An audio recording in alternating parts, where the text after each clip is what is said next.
Developing tonight, victims of child sex abuse in Maryland may soon be able to sue their predators much later in life. Yeah, well, this has been in the making for years as victims of abusive priests come forward after decades of repressed, staggering memories. Our political and government reporter Leonard Fleming sat down with victims of child abuse who want to see the limitations the state has now lifted. Yeah, and Leonard, you had some powerful conversations and you heard stories of abuse that may influence Maryland legislators. That's exactly right. These stories of abuse are moving. Right now in Maryland, once you were 21, you could no longer go after someone who sexually abused you as a child or a teenager. And legislative leaders seem more serious about lifting that limitation than in recent years. But it is one victims say that they need. What more heinous thing can you do than to take away a child's innocence? I mean, and to have no recourse as an adult. Mary Corzine was abused by a Catholic priest in 1968 when she was 11 years old. That priest, the 68-year-old says, also abused others. Corzine testified last week in the Maryland General Assembly to push for the statute of limitations to be lifted for child sexual abuse victims. A bill is advanced in the Senate and another one is being pushed in the House.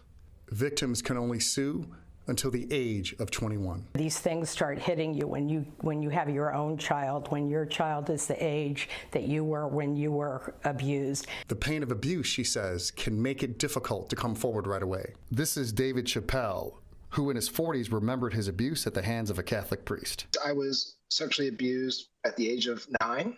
It was 1986. It was so traumatic that my brain shut it down. I repressed that experience.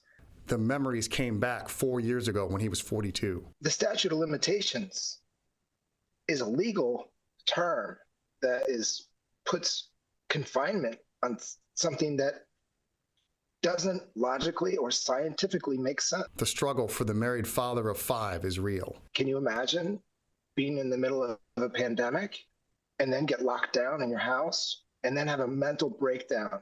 David Lorenz, the director of Maryland's Survivors Network of Those Abused by Priests, has been lobbying the legislature since 2007.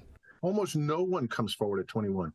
If they don't say early, they don't say until they get into their 40s and 50s. And at that point, the statute of limitations is run out. Corzine says no one should be pushed to disclose until they are ready. You know, I firmly believe that survivors, deserve to have their day in court. It isn't always about the money, it's about the validation. Legislation that may be debated in the Senate this week does cap damages at $890,000 for public institutions and $1.5 million for private institutions for abuses in the past. But there will not be a limit on damages for those abused going forward if the legislation is passed. Reporting in the studio, Leonard Fleming, DC News Now, back to you.